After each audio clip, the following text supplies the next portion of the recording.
Hello, welcome to TastyTreats. ഇന്ന് നമ്മൾ ഉണ്ടാക്കാൻ പോകുന്നത് കപ്പ വേവിച്ചത്. അതിന് വേണ്ടത് എന്തൊക്കെയാണെന്ന് നമുക്ക് നോക്കാം. ഞാനിവിടെ കപ്പ ചെറുതായിട്ട് കൊത്തി എരിഞ്ഞതാണ്. നിങ്ങൾക്ക് കാണാൻ പറ്റും. ഈ ഒരു സൈസിൽ എല്ലാം ഈ ഒരു സൈസിൽ അരിഞ്ഞു വെക്കുക. കഴുകി വൃത്തിയാക്കി വെച്ചിരിക്കുന്നതാണ്. ഒരു ഹാൻഡ്ഫുൾ ഗ്രേറ്റഡ് കോക്കനട്ട്, ഒരു അല്ലി വെളുത്തുള്ളി, ഹാഫ് ടീസ്പൂൺ മഞ്ഞൾ, ഹാഫ് ടീസ്പൂൺ ജീരകം, 2 പച്ചമുളക്, 2 തണ്ട് കറിവേപ്പില, ആവശ്യത്തിന് ഉപ്പ്. ഇനി നമുക്ക് ഈ കപ്പയൊന്ന് നന്നായിട്ട് വേവിച്ചെടുക്കാം. നമുക്ക് കപ്പ വേവിച്ചെടുക്കാം. അതിന് വേണ്ടിയിട്ട് ഞാനൊരു പാത്രത്തിൽ വെള്ളം എടുത്തിട്ടുണ്ട്. അതിലോട്ട് നമ്മൾ ഈ അരിഞ്ഞ് കഴുകി വൃത്തിയാക്കി വെച്ചിരിക്കുന്ന കപ്പ ഇട്ട് കൊടുക്കാം.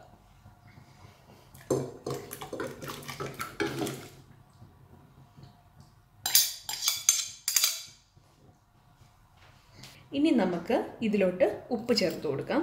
എന്നാലേ ആ കപ്പയ്ക്ക് ഉപ്പ് കിട്ടത്തുള്ളൂ. അപ്പം നിങ്ങളുടെ ആവശ്യത്തിന് ഉപ്പിടുക. ഇനി നമുക്ക് ഇത് കുക്കാവാൻ വേണ്ടി നമുക്കിത് അടച്ചു കൊടുക്കാം.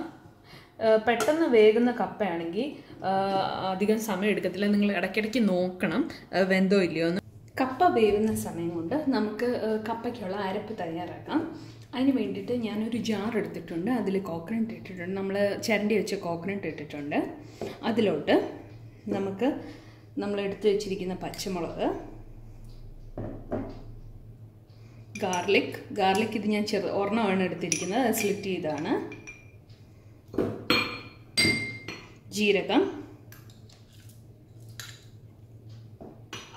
മഞ്ഞൾപ്പൊടി, ഇതെല്ലാം കൂടെ നമുക്കൊന്ന് നന്നായിട്ട് അരച്ചെടുക്കണം.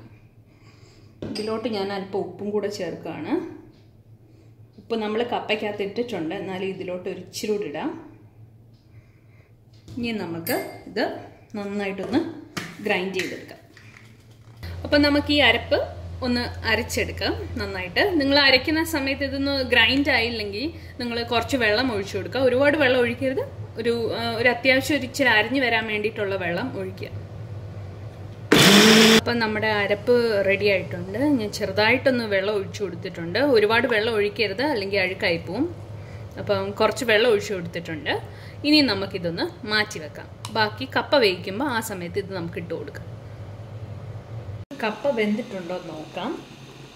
നല്ലതായിട്ട് തിളച്ചിട്ടുണ്ട്. നമുക്ക് നോക്കാം വെന്തിട്ടുണ്ടോ എന്ന്.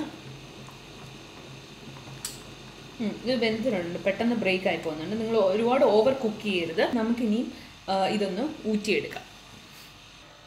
അപ്പം ഞാൻ കപ്പ ഊറ്റിയെടുത്തിട്ടുണ്ട്. ഇനി നമുക്ക് ഇതിലോട്ട് നമ്മൾ എടുത്തു വെച്ച് കറിവേപ്പില ഇട്ട് കൊടുക്കാം. പിന്നെ നമ്മൾ നേരത്തെ അരച്ച അരപ്പ്, തേങ്ങയുടെ അരപ്പ് അതുകൂടെ ഇട്ട് കൊടുക്കാം. ഈ തേങ്ങയുടെ അരപ്പ് നന്നായിട്ട് അരയണം. ഒരുപാട് അങ്ങ് പേസ്റ്റ് ആക്കണ്ട. പക്ഷേ ഞാൻ നേരത്തെ കാണിച്ചില്ലേ, അതുപോലെ ആക്കാവുള്ളൂ. വെള്ളം ഒരുപാടായി പോകരുത്. ഇതിനെയും നമുക്കൊന്ന് നന്നായിട്ട് ഇളക്കി കൊടുത്തിട്ട് ഒന്ന് കുറച്ച് നേരത്തേക്ക് അടച്ചു വെക്കാം. ഒരു 5 മിനിറ്റോളം നമുക്കിതൊന്ന് അടച്ചു വെക്കാം. ഈ ചൂടോടെ തന്നെ അടച്ചു വെക്കണേ. അപ്പം 5 മിനിറ്റ് ആയിട്ടുണ്ട്. ഇനി നമുക്ക് ഈ കപ്പയൊന്ന് നന്നായിട്ടൊന്ന് ഉടച്ചു വെക്കാം. ഞാനിപ്പോൾ ഇത് തവി വെച്ചാണ് ഉപയോഗിക്കുന്നത്. നിങ്ങൾക്ക് എന്ത് വേണേലും കട്ടിയായിട്ടുള്ളത് ഇങ്ങനെ ഉടയ്ക്കാൻ പറ്റുന്നത് വെച്ചിട്ട് ജസ്റ്റ് ഒന്ന് ഉടച്ചു കൊടുക്കുക.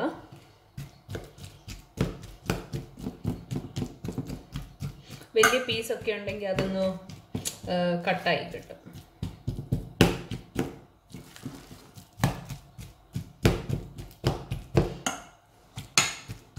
ഒരുപാട് അങ്ങ് ഉടയ്ക്കേണ്ട. നിങ്ങൾ ചെറുതായിട്ട് ജസ്റ്റ് ഒന്ന് വലിയ പീസസ് വല്ലതും ഉണ്ടെങ്കിൽ അതൊന്ന് ഉടച്ചു കൊടുക്കാൻ വേണ്ടിയിട്ടാണ്. എന്നിട്ട് ഇതൊന്ന് നന്നായിട്ട് മിക്സ് ചെയ്ത് കൊടുക്കാം. ചിലവർ ഇതിൻ്റെ കൂടെ കടുക് ഇടും. കടുകും ചുവന്നമുളകും കൂടെ പൊട്ടിച്ചിട്ട് ഇതിൻ്റെ അകത്ത് ഇട്ട് കൊടുക്കും. അപ്പോൾ ഇത് എല്ലാം നന്നായിട്ട് മിക്സ് ആയിട്ടുണ്ട്. ഇനി നമുക്കിതൊരു സെർവിങ് പ്ലേറ്റിലോട്ട് മാറ്റാം.